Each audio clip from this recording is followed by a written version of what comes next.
Morning.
Morning.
Hey, good morning, everyone.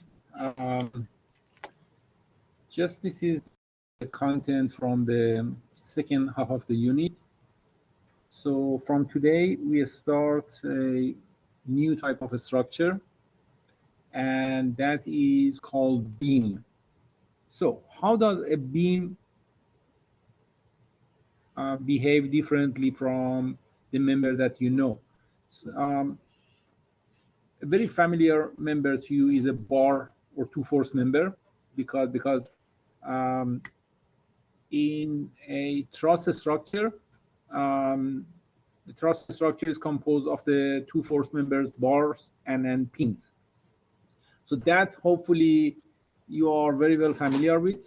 And in that, what we did was we learned how to calculate the internal forces. So when you are applying a force to a truss structure. The forces are applied at the pin. Pins are distributing the forces between the bar members. And what develops inside every individual member, we learn how to calculate that. These are called internal forces.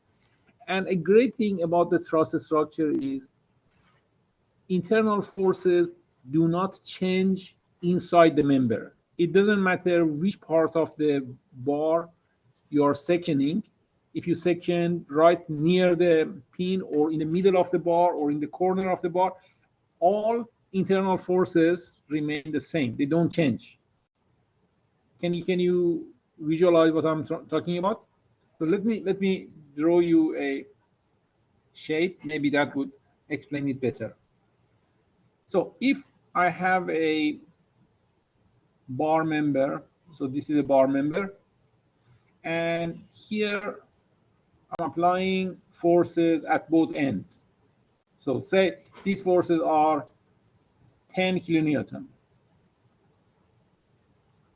Does it make difference if I cut it from here or if I cut it from here? What is the internal force? If I cut it from here, I get something like that, 10, and the internal force here, that would be 10. If I cut it from here, I get a shorter free body diagram, but it's still 10, 10. So internal force do not change inside the bar element. Okay, but the member that I'm going to introduce today, that is called the beam. A beam, anyone knows the definition of the beam? It should remind you of bridge. A bridge, how a bridge helps you. The bridge would take load from one support to another support by the action of the bending. So when you load the bar, it only becomes longer or it becomes shorter. It never changes the radius of curvature. But imagine a member, whatever that member is. If I have a member and then I'm supporting this here and here.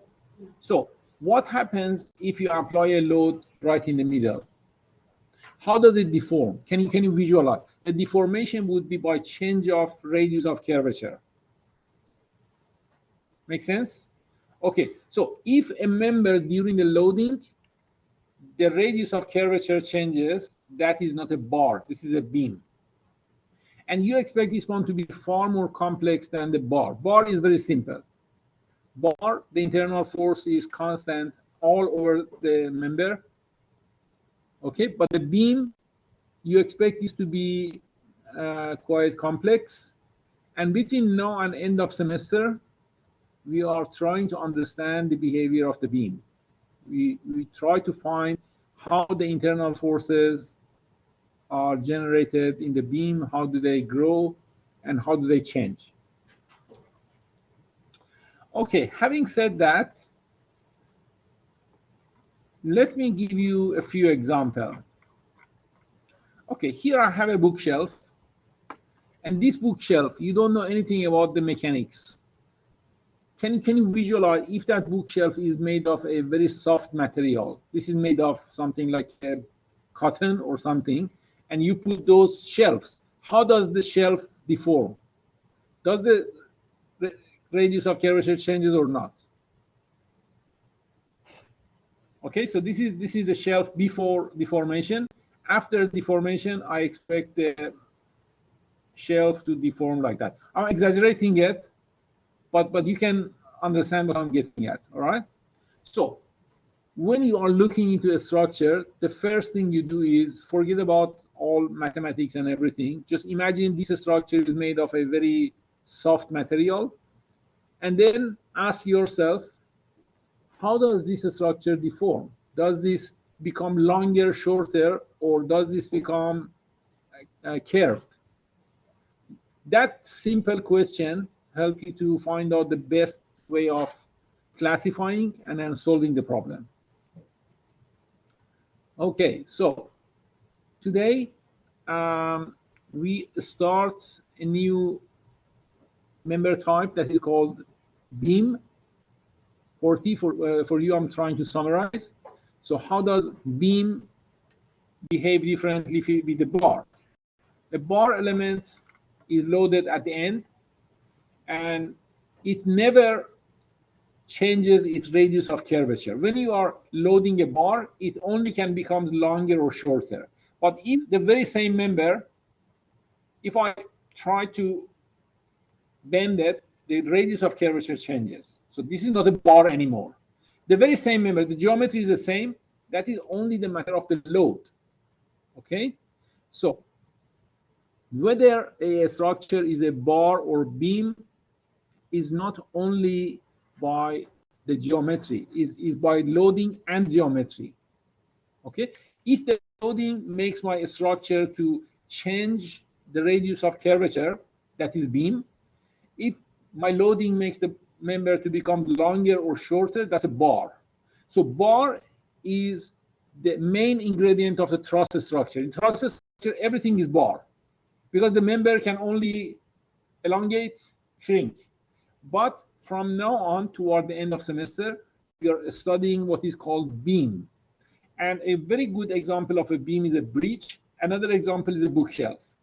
Okay, so this bookshelf, if that is made of a very deformable material, very soft material, that would change its radius of curvature due to the loading. So that's a beam. It's not a bar. So with the bar, the internal force does not change no matter where I make a section. Here, if I section this from the corner in the middle, the internal force doesn't change. It's constant. But sadly, with the beam, it does matter where you make the section. So if you change your section, the internal forces keep changing. And that's what makes the beam complex. So hopefully, when we finish this subject, we have an understanding of how internal forces change inside the beam. And then we need to have two coordinate systems to find out the variation. We want to find how do they change in the axial direction, how do they change in the lateral direction. Okay, so but before that, before I get into the internal forces, I want to tell you beams are not always loaded in a point load. A point load is when you have a simple structure and then you just apply the load at one single point. But generally speaking, when you have a beam, the load is not a point load, it's a distributed load. And distributed load is like you have a bridge and a very big truck is moving over the bridge. It's moving over the bridge. A train is a distributed mass, right? So as a preparation step, we want to know how to handle the distributed load. So distributed load is something we haven't dealt with before. So far, we only dealt with the point loads. So just before the exam, before we go to the break, I told you about distributed forces. And here I want to summarize that. This is the summary. The summary is when I have a distributed load, well, I do need to find the reactions. How do I find the reactions? To find the reaction, you have to simplify the distributed load. How do you simplify? We simplify that by a resultant plus, this is the resultant, plus a line of action. So this one is equal to this one, right? So I'm getting rid of the distributed, only I put the resultant load here, and all I care is line of action, which is the distance of the resultant from one edge, and the magnitude of the resultant. Okay, so I want you to get a big picture what we are doing. You want to study the behavior of the beam, but to do that study, first I need to find reactions. How do you find reactions? I have to get rid of the distributed load. I have to simplify this temporarily. I mean, still we need to keep it as it is when it comes to finding internal load. But just to find the reaction forces, you have to simplify that. And by simplification, I mean you replace the distributed load by the resultant and how far that resultant is from one edge. That's called the line of action. Or simply, you want for every distributed load, you want to find FR or R, and and x bar. X bar is the distance from one edge, and in this case, we discussed that before the mid-semester. X bar is the center of area of this curve. If this curve is a rectangle, the center is in the middle. If that's a triangle, the center of area is 1/3 from the base. If that is a curve like this one, you have to do integration to find the center of area. And then that area or that volume is the resultant load. If that's two-dimensional, that's the volume. If that's three-dimensional, that's the volume. If that's two-dimensional, that's the area, the resultant load. But the distance from here is calculated by this formula.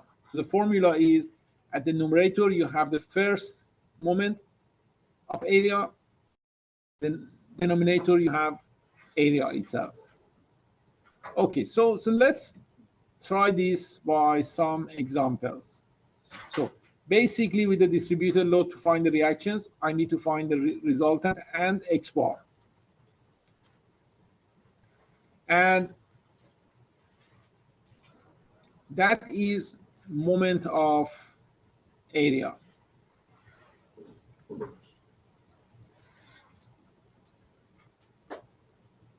So here I've got a multi-choice question for you. Let's see if you can tell me the answer. So the question is,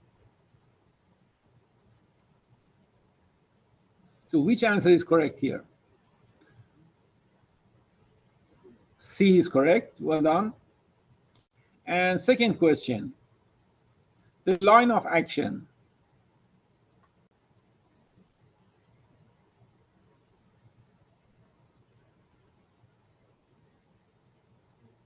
A, centroid, that's correct. So let us apply this here. Here I have a simple function. This is uniform, 400 Newton per meter. So how do I find the resultant? The resultant is area of this rectangle. Area of the rectangle is what? Area is equal to the resultant. That is width multiplied by the height. That's 400 Newton per meter multiplied by 10 meter. So the meter cancel, and you get 4,000 Newton. Okay, and where should I place it? Right in the middle, because the centroid of the rectangle is right in the middle. So I can replace that force by 4,000 Newton, right 5 meters from one edge. So how can I calculate 5 meters? That is x bar. This is integral of the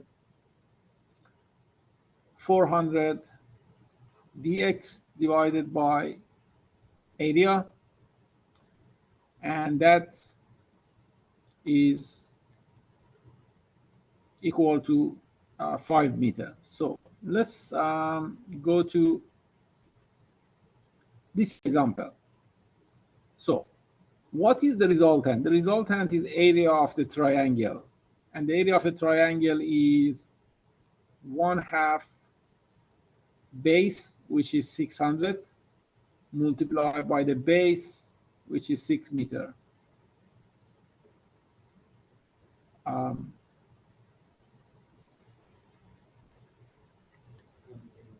Yes.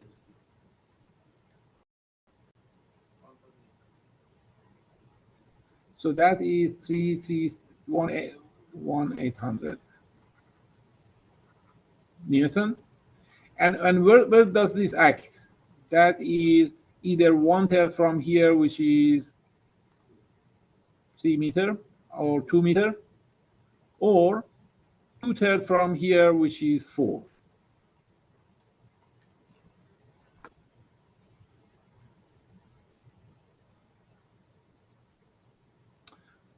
Okay, this is a little bit tricky. So how do I handle this one?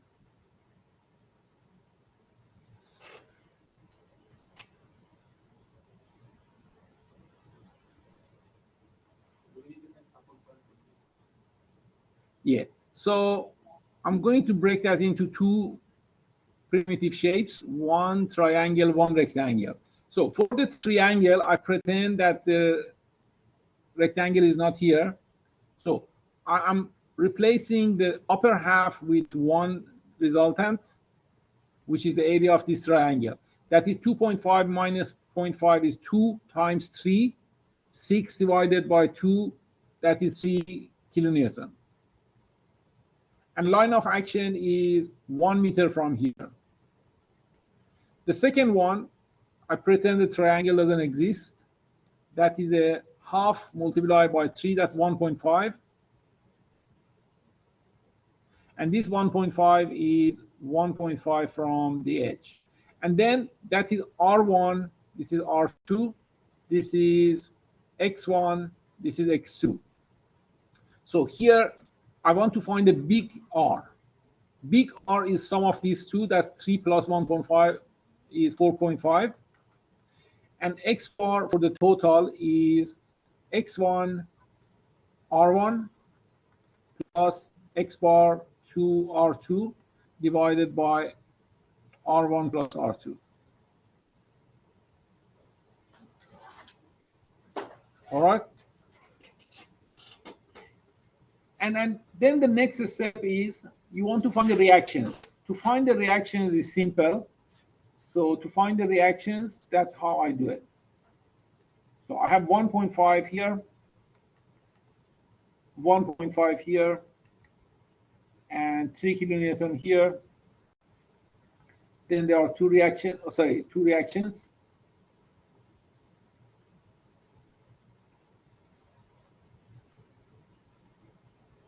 This is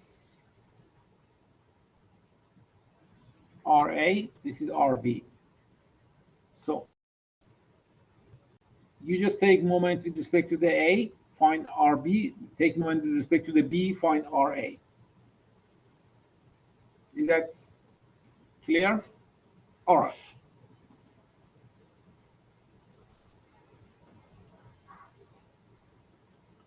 So here is the detailed solution. You can just watch this later.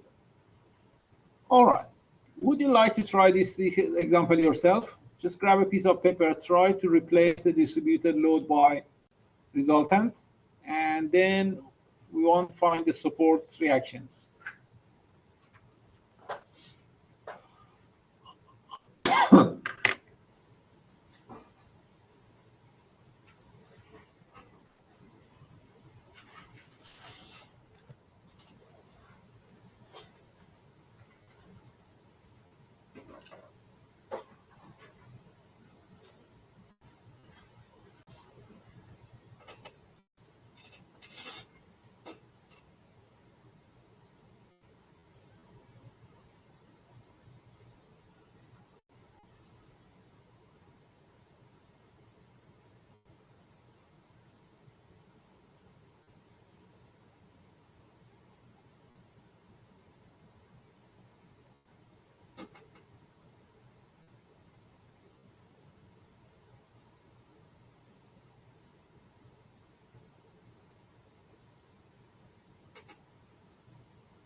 All right, so let's take this one.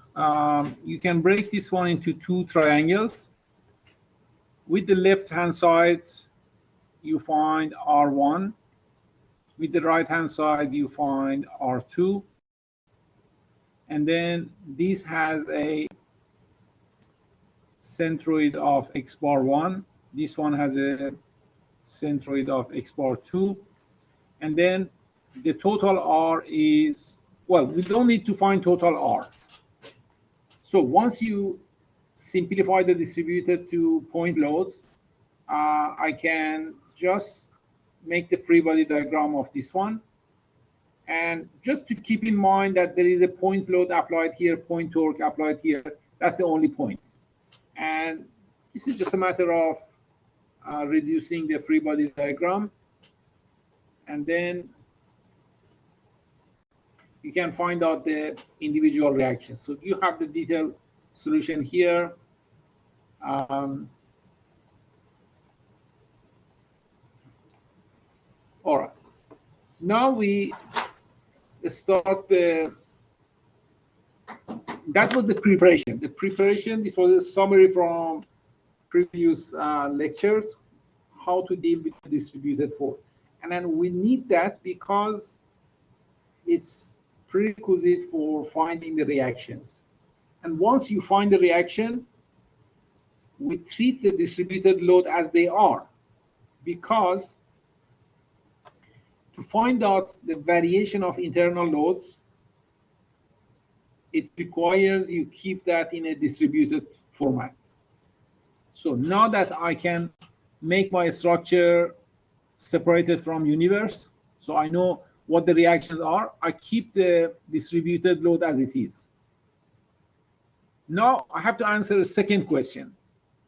The first question was, how do I find the reactions? Okay, how did we do it? We simplified, found the reactions.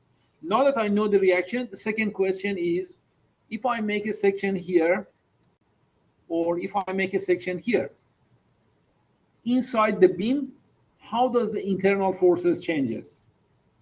In that stage, we keep the distributed load as they are. We don't simplify them. Can you distinguish between these two different phases?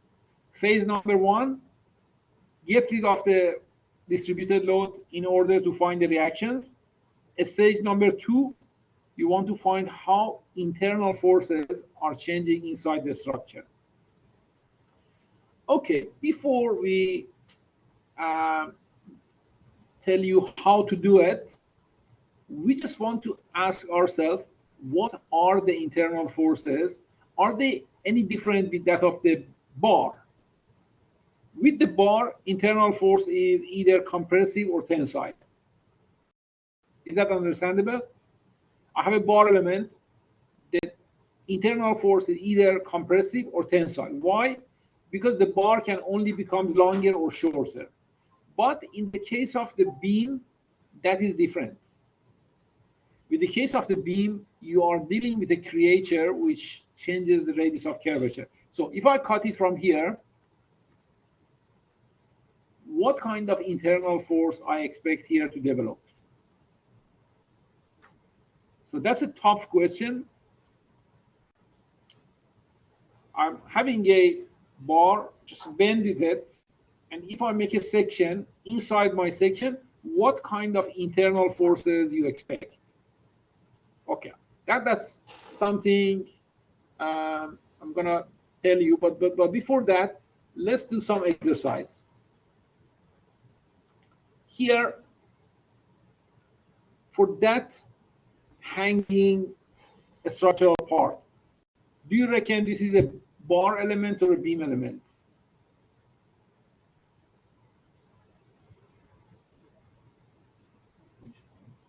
The one which is hanging by the cable. Beam. The reason is when you put it the roof, the load is distributed, and that member is going to change curvature of radius of curvature, right? So here, I have a tough question for you. This is not with numbers, that is just with the concept. Why do you think this Is this a beam or bar? Beam, right? Because it's been loaded everywhere. Okay, now the tough question is why the beam is tapered? Why near the root it is wider, at the tip it's thinner? Is it just because of aesthetic making it beautiful, or that's a crazy way of making it beautiful because that makes it very expensive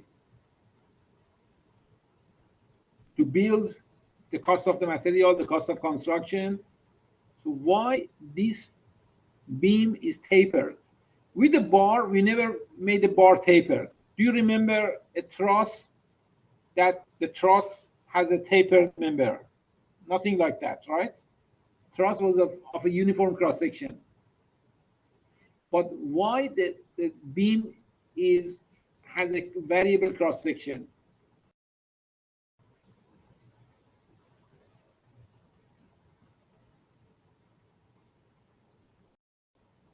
Well, the answer is, anyone knows the answer?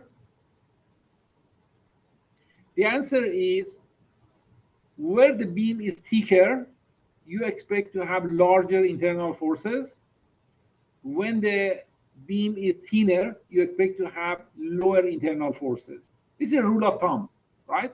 If you didn't know anything about the mechanics, just by looking at it, you would just argue that, look, if the person who designed this, if they knew what they were doing, if they are expert people, the only justification is they needed this beam to be stronger at the root and weaker at the edge. So in another word, the internal forces at the root are larger, internal forces at the tip are smaller. Do you reach the same conclusion? Yes? No? Okay. So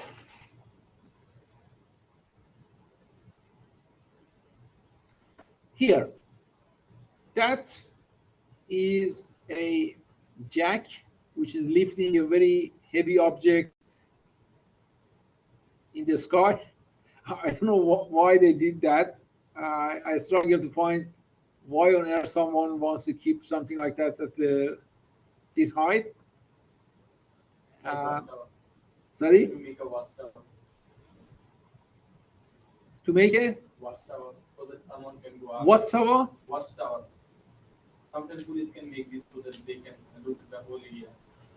Okay, why this only has one support? Why they don't have this with the two supports, right? So that's overhanging. That overhanging is very awkward way of loading.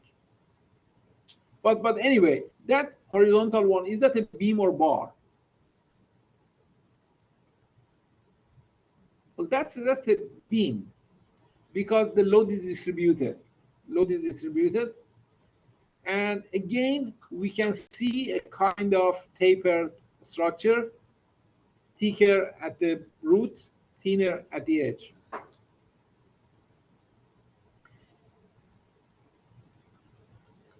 All right, so here I can see that this is concrete, and that concrete cracking is telling me that somehow the concrete was subjected to the tensile force. Because concrete can take huge compressive forces. So if that concrete has broken, either the concrete was faulty or that was subjected to the tensile load. So that is telling me, look, the kind of internal forces that develop inside the beam, there might be a combined internal forces, not only one internal force, maybe there are a few internal forces.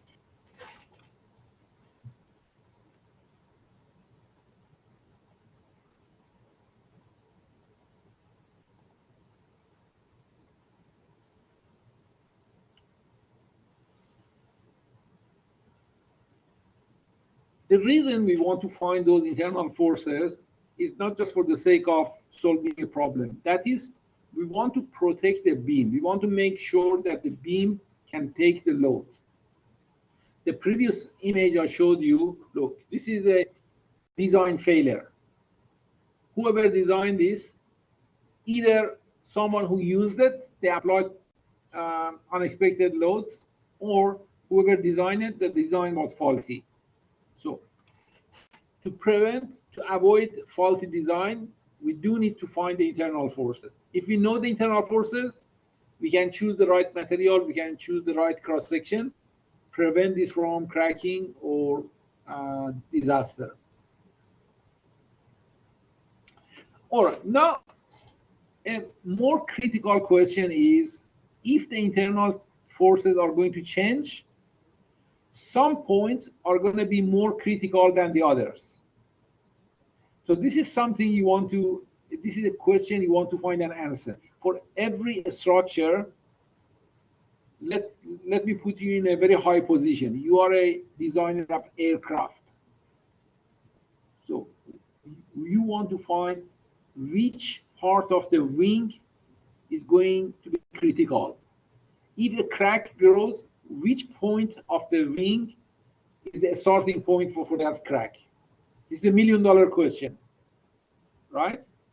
And here, what we do in a sense, in a very simple way, we're trying to find the most critical part of a beam structure, to find which point has the highest internal loads. And then there is no unique answer. For every beam structure, that critical point is different. So it means you will be given a scenario, and the only way you can know it is by doing hand calculation or computer simulation.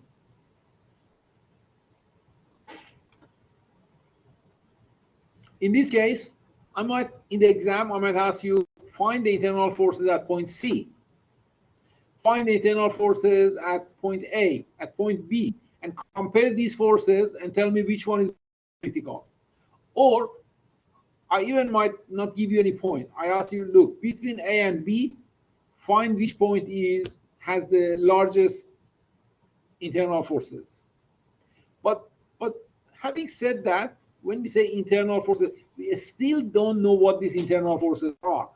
And that is the very important part of today's lecture. The nature of internal forces inside the beam. And that's just memorize it. Okay, if you cannot feel it, just memorize it. If I cut any part of a beam, generally speaking, there are three types of internal load.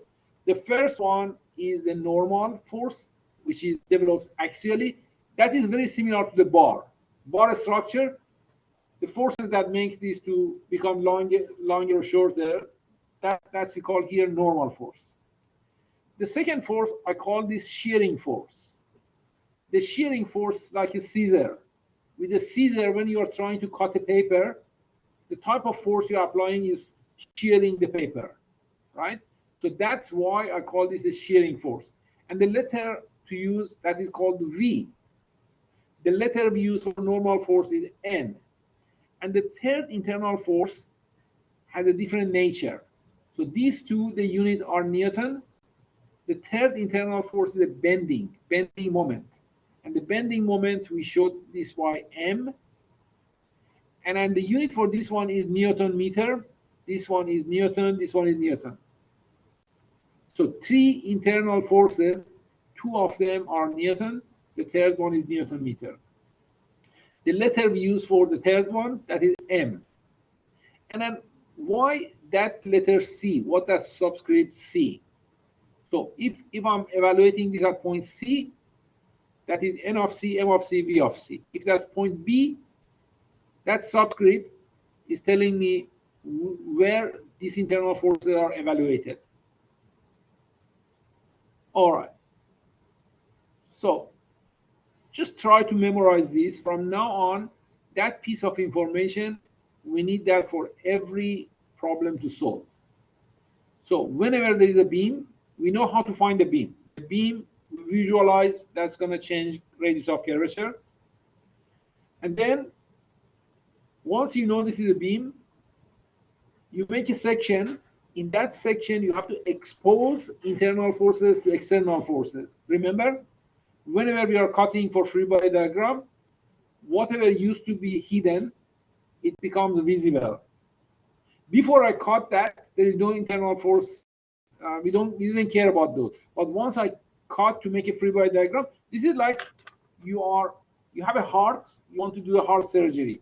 Once you bring the heart under the microscope, you have to separate the veins. You cut the veins, suddenly it starts to bleed. So those bleeding, before you cut, there's no bleeding. Once you cut it, you have to take care of the bleeding. And the take care of the bleeding is by converting the internal forces as an external force. That is called exposition. We expose the internal forces to external forces. All right. The next thing you have to remember is, like usual, at the beginning, we don't know the direction of these internal forces. Should I put VC downward or upward? Should I put the normal force to the right or to the left? Should I put the bending moment in the clockwise or counterclockwise? We never know. Until you solve the problem, you don't know. But it is a good practice to make a standard convention. So the conventions for the bar was we assume that everything was under tension, unless otherwise is proven. We do the same thing here.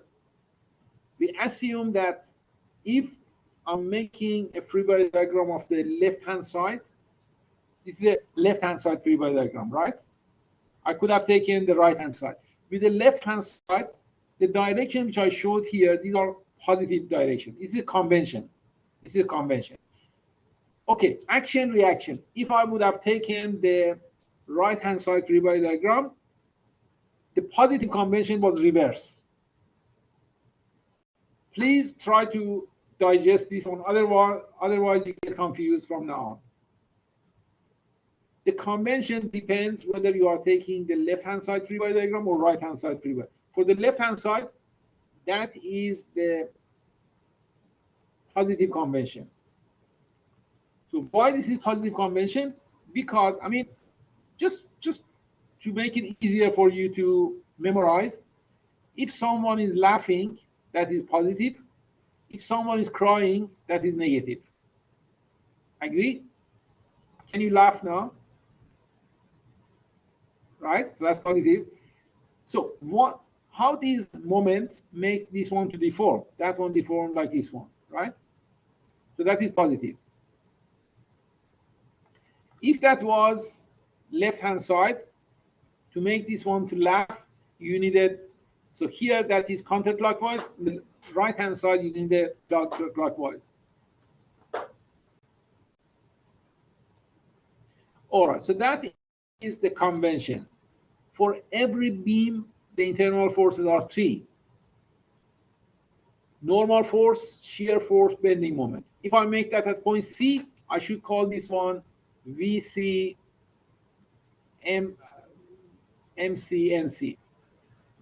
And these are, according to the convention, the left side, these are the positive ones.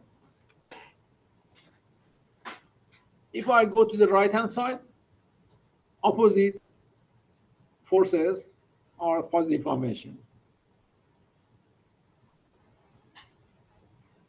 So, terminology.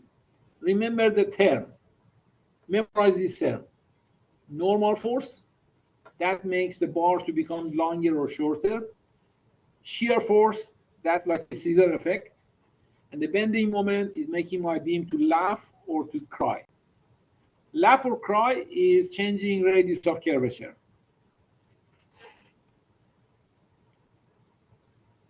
So, 3-dimensional case, that's crazy. That's too many parameters here. But just for the sake of information, if you have to deal with a 3-dimensional beam, the internal forces are many. How many? 1, 2, 3, 4, 5, 6 internal forces in a 3-dimensional beam. But hopefully, not hopefully, luckily, in this unit, we only deal with a 2-dimensional beam. So don't have to worry about the 3-dimensional beam. Not for the exam, nothing. This is just what you learn for 2D is applicable to the 3D as well.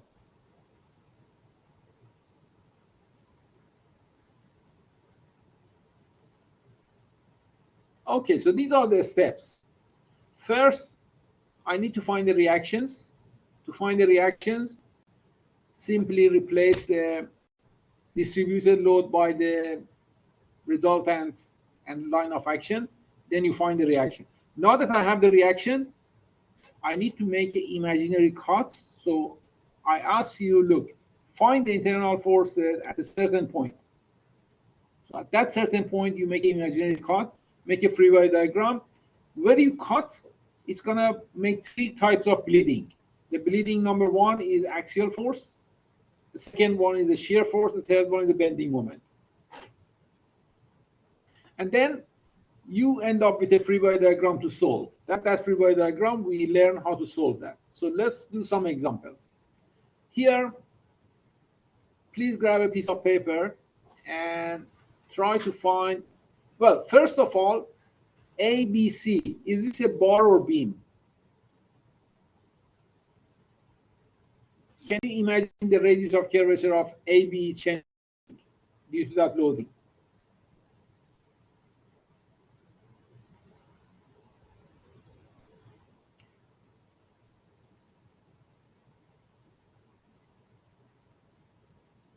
Yes, this is not a simple elongation that's going to bend. So ABC, this is a beam. And my question is, if I cut that through point C, what are the internal forces? What are the magnitudes? Give this a go, and then we try that together.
Oh, uh,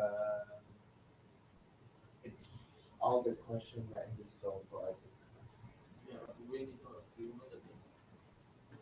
Um, 24, I think. Yeah. I think.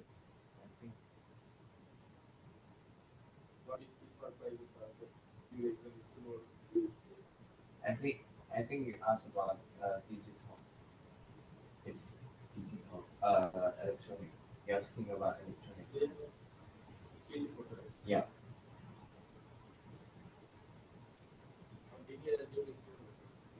Yes.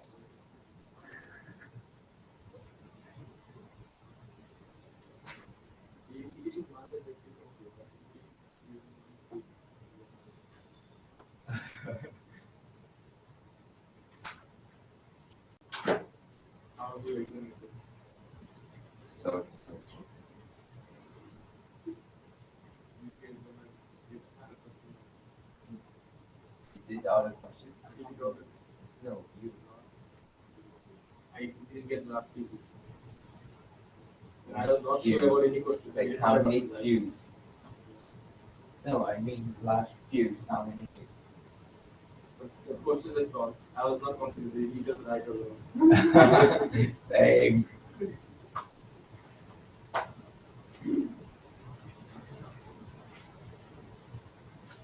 Doing some writing. The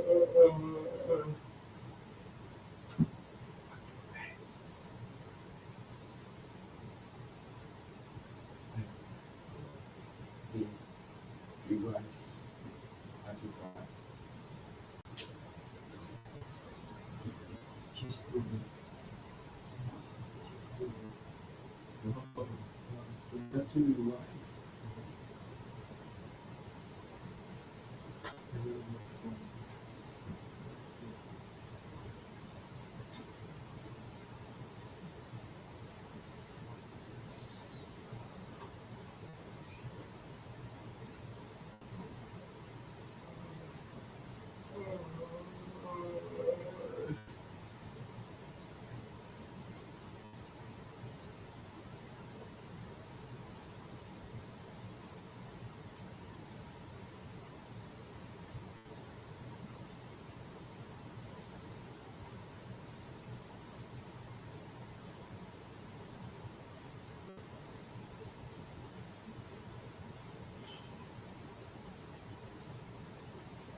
Okay, the key to solve this problem is um, that's a unusual way of um, utilizing a beam structure. But I mean, once you realize this structure under deformation, that is going to become like that. So this is a beam. So if that's a beam, by cutting this section here, I need to include three types of internal forces: normal, shear, bending. And let's find out how. Before making a section at C, I want to find the reactions. So reactions, let's see, these are, that's a contact. It only can resist by normal force. This is a pin that should have X and Y component. So because this is toward the right, I know that this one is going to be toward the left, AX. And this one, I reckon, is going to be downward. You could take them opposite. I mean, eventually it will be fixed. So now let's take the net rotation with respect to the B equal to 0. How do you go into down? Because when you are pulling that one up, A wants to go up and you want to resist against that. So the best start is to take the net rotation with respect to the B equal to 0, because that would get rid of two unknown forces, B of Y and A of X. They're passing through B. They won't make any rotation with respect to the B. So here I have AY multiplied by 5 is equal to 400 multiplied by 1.2. That's not 1.2 is equal to 400 times 1.2. And from here I find AY.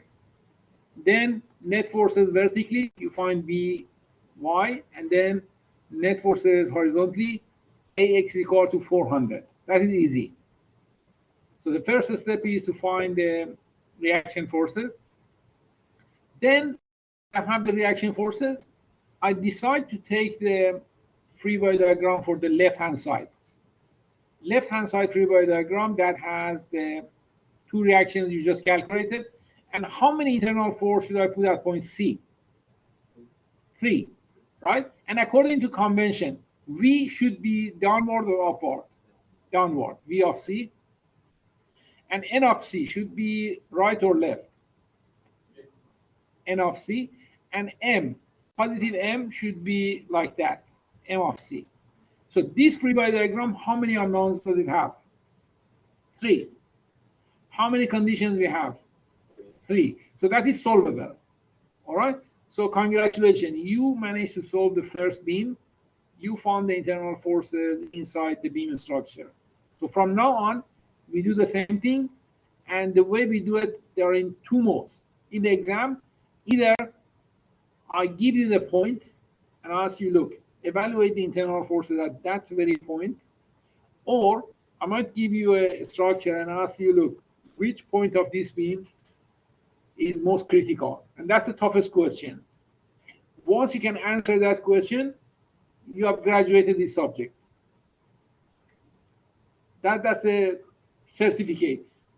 So once you are able to find the critical point inside the beam, you are qualified as a structural engineer.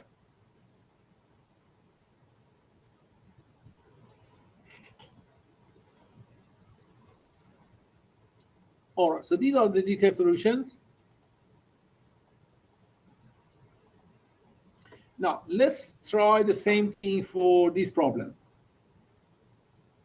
That is a little bit tricky. Let me see if we have the solution for that. Maybe not.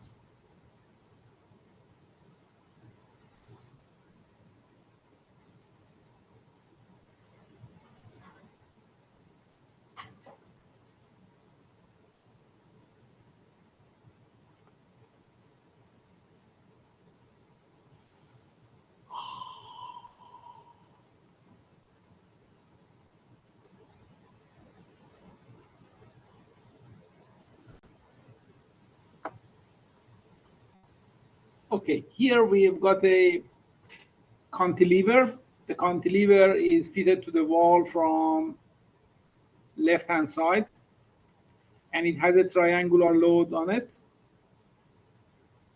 The question is 3 meters from the left, that is point C. At point C, we want to find out the internal forces. So let's do that together. So that's a very awkward slide. Let me make a nicer one separately. 9 meter.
Okay, so this is the problem. You have a cantilever beam with a distributed load, and here we want to find the internal forces at point C.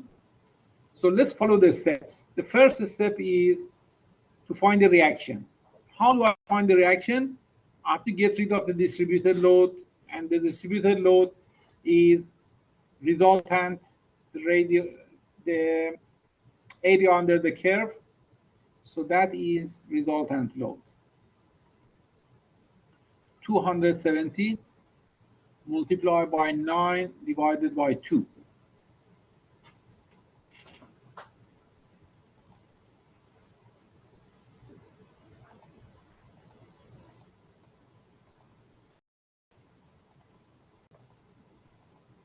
So that is 1,215.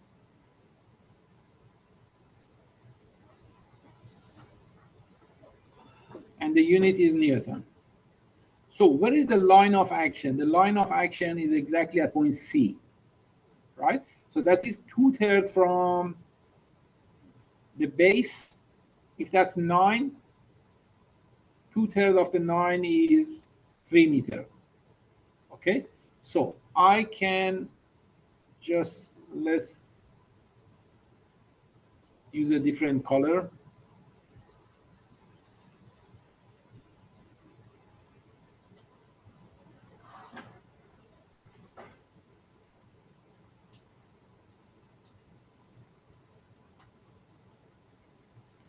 Okay, and then I have to release that one from the wall. If I release that from the wall, do you remember cantilever? What kind of resistive forces develop at cantilever? There is two reaction forces, X and Y, and one bending moment, right? So that is AX, which is 0, AY, and AY is equal to that one, 1,215. And then the bending moment. The bending moment here, M of A, that is this multiplied by 3, right?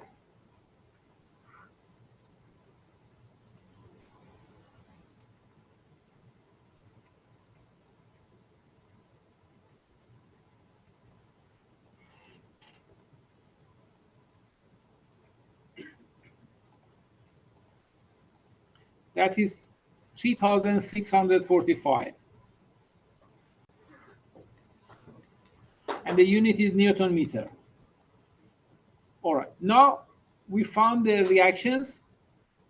The next step is I need to find the internal forces at C. Okay, two ways of doing this.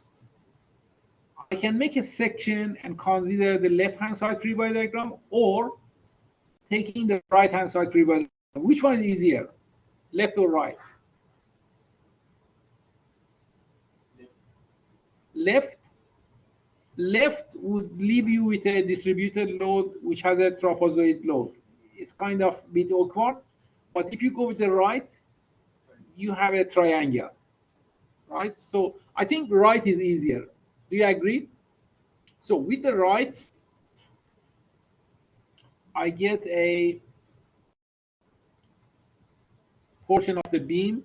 So let's call this right-hand side free body diagram. And this one would have a distributed triangle. And that one is 6 meters. And that is point B, this is point C. So at point C, what are the internal forces? We have to put them according to the positive convention.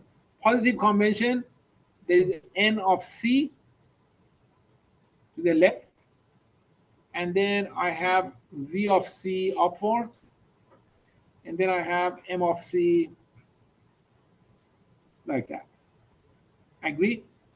Okay, now the question is, what is the magnitude of this triangle height? I need to take a similar triangle. So if that is 270 here, how do I find here? So let's write a similar triangle. So the ratio of, I call this one H. So H divided by 270 is equal to, base for this one is 6, base for that one is 9, right? So H is what?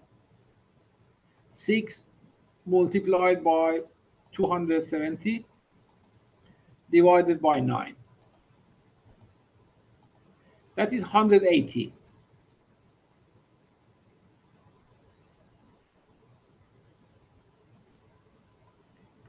Newton per meter.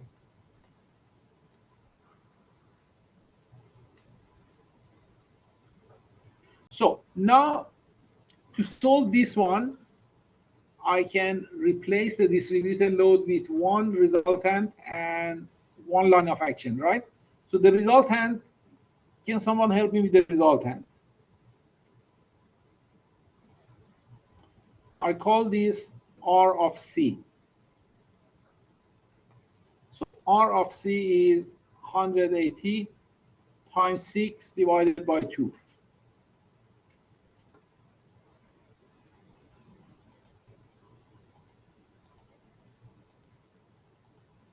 That is 540 Newton.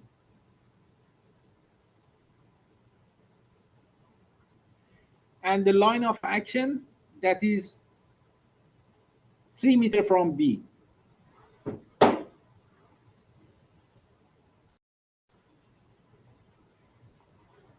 Correct? 6, 4. Yeah, that's 4. Thank you.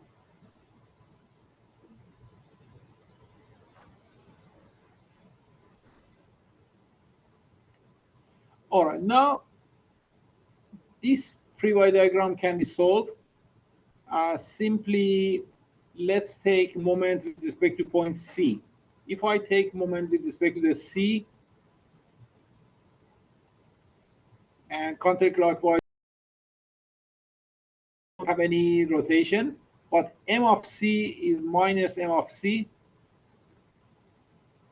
and then the only rotation is due to the R of C, which makes a negative rotation, minus 540, and that is times 2.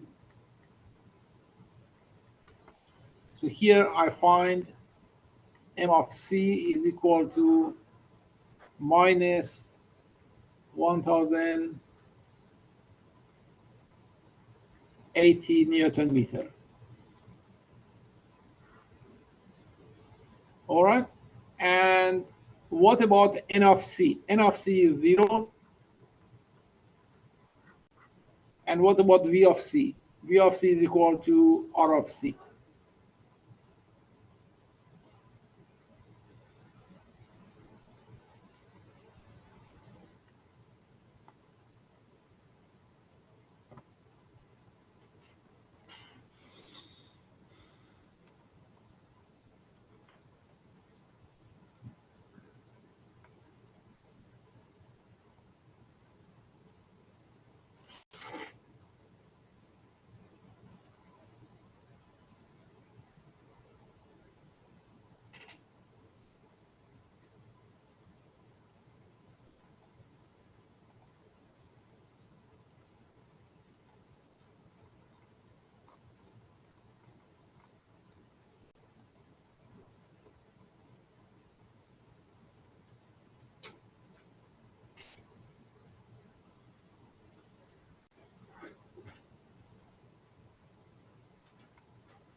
Okay, so this is all we had for today. Let me just make a summary of today's lecture.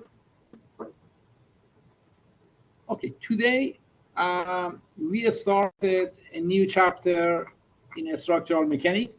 So far, you are very comfortable with the truss structure, and notably the bar element. Bar element is a very simple structural member which can only The bar element is something like a spring. It can only be stretched or be compressed. It never can be bent. So imagine this is made of spaghetti. So you make a truss structure made of spaghetti. The minute you try to bend it, it breaks. But it can take some tensile or compressive load. All right? So that we already know. In this new chapter, we want to find beam member. Beam member is helping us with the action of the bending. So let it be the wing of the airplane. The wing of airplane is the beam. Let it be a bridge or a bookshelf or roof structure inside the building. So there are many examples of the beam. And your role as the structural engineer is to find out the internal forces. So contrary to the bar internal force doesn't change. So no matter where you make the section, the internal load is the same. But with the beam, sadly, this is going to be different. So this makes your job extremely difficult because you have to do a full analysis of the entire beam. The point of the beam is the most critical. But first thing first, before we go to the internal force, we need to find out how reactions are calculated.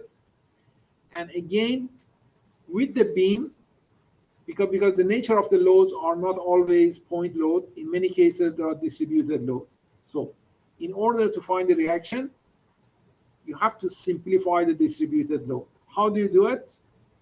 Just area under the curve, that is the resultant load, and the centroid of the area, that is the line of action of the resultant load. So once you have that, now you're able to find the reactions. After finding the reactions, you need to remember that there are three types of internal loads inside the beam. The first one is axial, making that longer or shorter. The second one is shear, which is like a scissor action. The third internal force is the bending moment. And then we remember the conventions of the signs. On the left-hand side free body diagram, normal force is toward the right, positive. Shear force is upward, positive, and the bending moment counterclockwise is positive. Left-hand side free body diagram, the convention is reverse.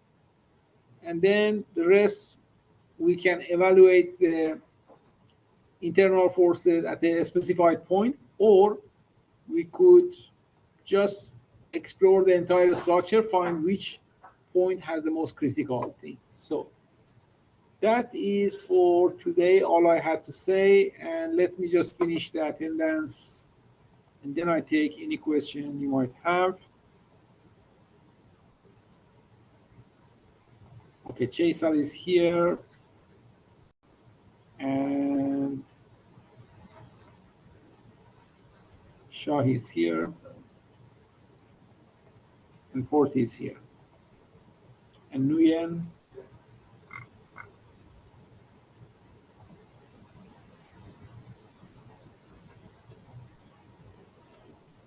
Okay, I didn't have time to look at your papers, so if I don't get interrupted, now I'm going to start marking your necessary papers, but like I said, nothing to worry.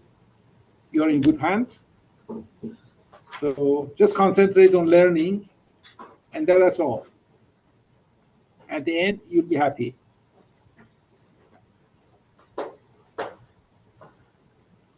Any questions? All right, guys, see you tomorrow.